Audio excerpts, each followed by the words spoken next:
2 Pilgrim Road, Greenville, South Carolina, 29607.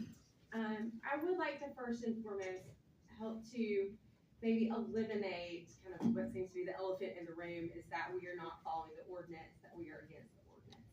I know RR3 is unique in its zoning, and to show a cluster on RR3.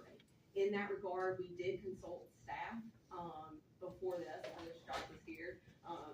Megan, I don't want to step on your toes at all, but I do have email documentation from Josh Henderson explaining that we are within the ordinance, we are within code, and we understood it correctly.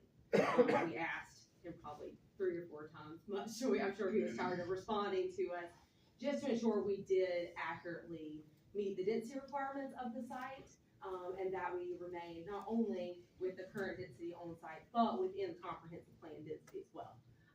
With the comprehensive plan density, that roughly is 0.5 units per acre, whereas we're proposing 0.32. And we are right there as to where a conventional subdivision, you would see 22 lots in a conventional subdivision in something like this. The difference is developing this site conventionally actually disturbs more land. It is going to create more impervious area on the site. As to access it all, we have to put in more roads, we need more ponds to put in and handle the stormwater. This is actually doing a much better job preserving the site, keeping it rural in nature with 1.5 acre lots. I know folks are used to, if they do own a farm, they see a bigger lot. But as far as different product types in the area, 1.5 acres, that's not necessarily the norm. I know some of the subdivisions along 418, we clustered them and they're 6,000 square foot lots. So I do think this is a unique product for the area. I think it's a great fit for the area. These are high quality homes. I do have the home builder developer here, if you want to hear any more about that. But this is going to be a high quality home product. I know the area warrants it. These larger lots warrant it. So I am, like I said, I do have the documentation if you want to see it. Regarding that, I'm more than happy. Can you just read what Josh just answered? Absolutely.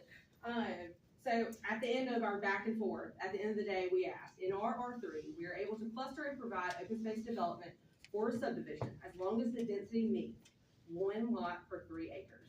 So essentially 0.33 lots per acre. And that was our final question. Josh responded point blank, yes, it is permitted. Even though this table says not applicable. Which is actually the original question we asked. We had a difficult time interpreting that table for that reason. So we point blank asked back in August of last year, actually, that we were approached. We wanted to see how we could develop this land for the developer, and how we would use a cluster to develop it and what those requirements were. So like I said, we did go back and forth a few times, and so we did the final clear, this is what you mean, and he said yes. Megan, you wanted to say something?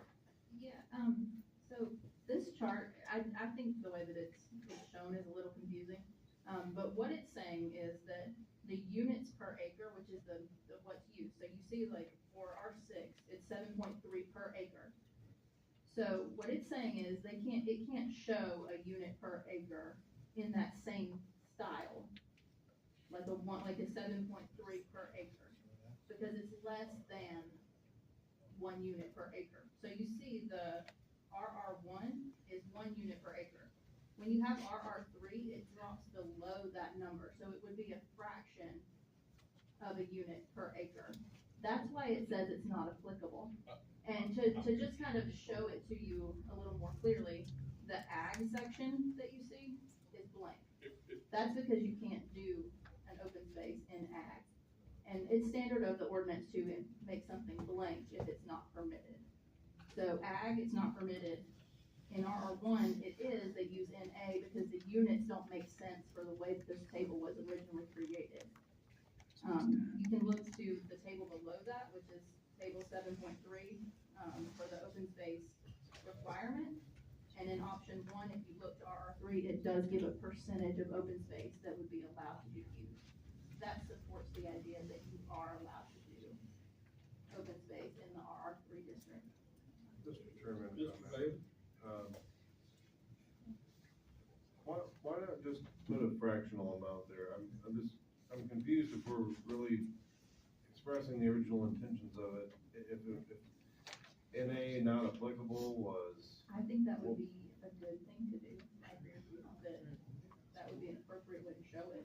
NA is confusing, but it's not saying not applicable as in you cannot do it. It's saying not applicable as in the way that the units were standardized for that table don't work for this table. but couldn't you just put 0.63 there?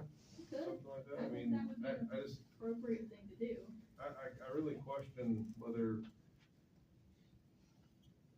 the NA is correctly being interpreted.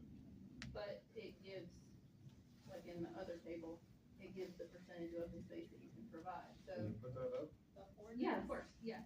the ordinance does not, sorry. No, you cannot speak, ma'am. Sorry. Let me pull that back up for you guys.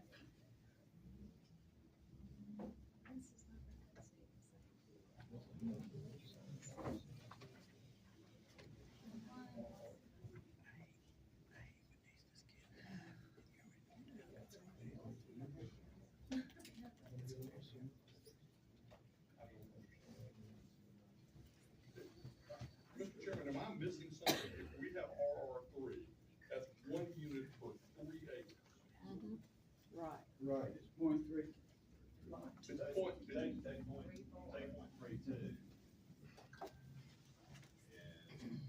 9.3, 68 acres, 9.32, $22. Lot size. Mr. Chairman, if I may, while we're looking that up. Go for it. So the consideration for this is based on dividing the entire parcel by the number of lots, as far as what the units are per acre, not the lot size. So it's been consistent with what the cluster has been, which is probably why there's some votes to get rid of cluster, Yes. but, okay. Any other questions? I remember using that a lot in the past, I really, I still got kind of an issue, I feel like it really flies in the face of this chart. I'm very unsure about the use of NA and why there wouldn't just be a fraction there. The fraction would make my life easier, to be honest. Yeah. Any other questions for the engineer, or did you have more to speak to? I'd say if I can touch a little bit more, Go for it, you got if time? possible. So just a couple things to note with this development, it is currently wooded, and the open space, specifically say track A, for instance, which is the large part of the site, that is believed to be completely untouched. It will remain woods. All of the wetland buffer, that is a 100-foot wetland buffer you see along kind of the rear property line and where there's a wetland draw coming into the property. All of that will remain undisturbed and not affected at all either. We did feel like this was a good use, as all of our lots do touch the open space, as I know is normally requested. And it is more than just the perimeter buffer. There is extra width added along the back side of those lots. Oh boy, 10 foot. But these are also an acre and a half lots. These are large homes, these are large lots. This is something that does fit. There are several properties near here, and I know they subdivided their homes away from the bulk of their property, but those homes sit on 1.5 acre pieces of land. And their acreage sits around them and another tax map number. So this is consistent with the area. We feel like this is gonna be a good place for the area. Of course, County Roads and Bridges, they've looked at this. We're dedicating right away along our road frontage, and they have reserved the right to include anything additional at the encroachment process time, similar to the DOT. When we go to apply for that permit, they may change their opinion and request additional improvements. So that's something that we're prepared to handle if needed. Any other questions? I have a question. Did you meet with the residents here? Because we have quite a number of people who are not very happy with this. Did you folks meet with the residents? No. And why not? Say, we did not meet with the residents. I know the new ordinance, I think, is leaning towards requiring that, but it was not a requirement of this process, so we did not meet with the residents. Well, I'm not talking about a requirement. I'm talking about just simply coming to some sort of a common sense agreement on things. Why would you not meet with the residents? I said, we did not feel that 22 lots was gonna warrant that. At what point did you realize that it did? I mean, you've got quite a number of people here. Well, today is when we realized, when I signed it at the sign-in sheet, it's my opportunity to see the opposition. I don't hear any complaints beforehand, nor was there any opposition at staff or anything like that to indicate otherwise. If that's something we need to do, that's something the planning commission would like us to do and work towards, we can certainly look into that. That's not a problem. Well, it might be a concept. Mr. Bailey, you got a question? Were you gonna put 7.2 up there? Well, here's the table, did you want a different section? Oh, we've got the table here by the handout. I thought you referenced 7.3 is to have a fractional amount listed. Is that incorrect? So Did I misunderstand? the percentage, oh, you mean the table, the open space residential? So the table does have sections for R three, for option 1 and 2, 50%, and 65%, for the amount of space permitted. Okay, but you'd mentioned a 7.3, or that is 7.2? It's 7.2, yeah, 7.3 is the setback section. Okay. Can I see that 7.2?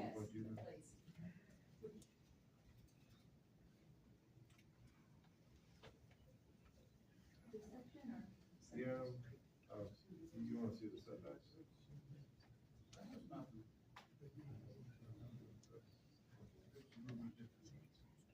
Um, 7.2 if you would. I don't know, I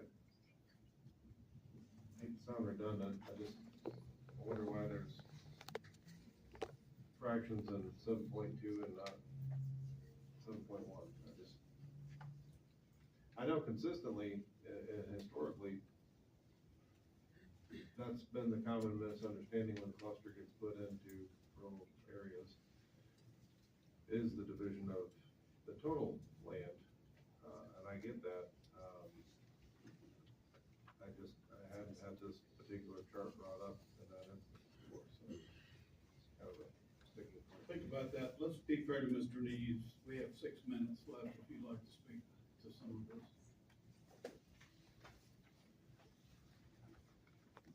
Name and address, please.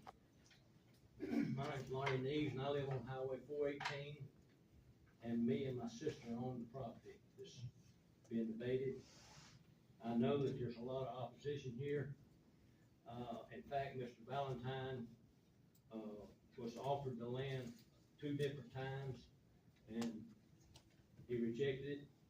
Another lady, in the audience, I know there's a lot of opposition, but we offered it to the people, several different people. Went by Dewey's pawn shop, Miss Dewey's here somewhere. I saw her a while ago. Here she is on the back corner. We went by Dewey's pawn shop and told him, he'd said, you know, I wanna buy the property when it's available. So I go by there, so it's available. Told him what it had been praised for, and he laughed at me. We gave them the opportunity to buy the property, and they turned it down. Everybody on the road knew the property was for sale. Nobody comes forward, we make it available. How many times is it brought before, they're gonna put 22 houses on 70 acres of land? Now, how many house developments do y'all rule on for 22 houses on 70 acres of land? Not often. I mean, they're 10 foot apart on the Fork Show Road. But we are trying to benefit the community and making it a nice housing development. We don't want, I was raised there, I was born there. The people have been my neighbors, but you see, they talk about tractors running up and down the road. Nobody farms on Terry Road anymore. There are no tractors on the road. They talk about 4-wheelers. It's against the law to ride a 4-wheeler on the highway, isn't it? Is it against the law? Is it against the law to ride a 4-wheeler on the highway? That's not a highway. Not Georgia's highway, okay. Well, most highways it is. That's not a highway. It's against the law to ride a dirt bike on the highway without a tag. So you see, there are no tractors coming by this property. No 4-wheelers should be coming by. No motorcycles, off-road motorcycles. This property is 3/4 of a mile off of McKelvey Road. there's 4 houses between there and McKelvey Road, this property. So, you know, we gave them the opportunity, if they, this group, and most of this group will share preservation for country living. And you know, I ain't got no problem with that. But if they wanted the property, they wanted to preserve the property, why didn't they buy it? That's all you got to do. Why would you let somebody control what you're doing because you don't want houses built around your property? And we're trying to build a nice neighborhood for the community. 22 houses on 70 acres of land, how could you turn that down? Where's 70 acres? That's 68 something. Oh, 7. 70.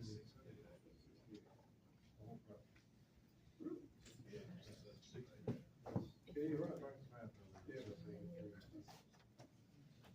All right, any other questions, Commissioner, for the owner or for the engineer?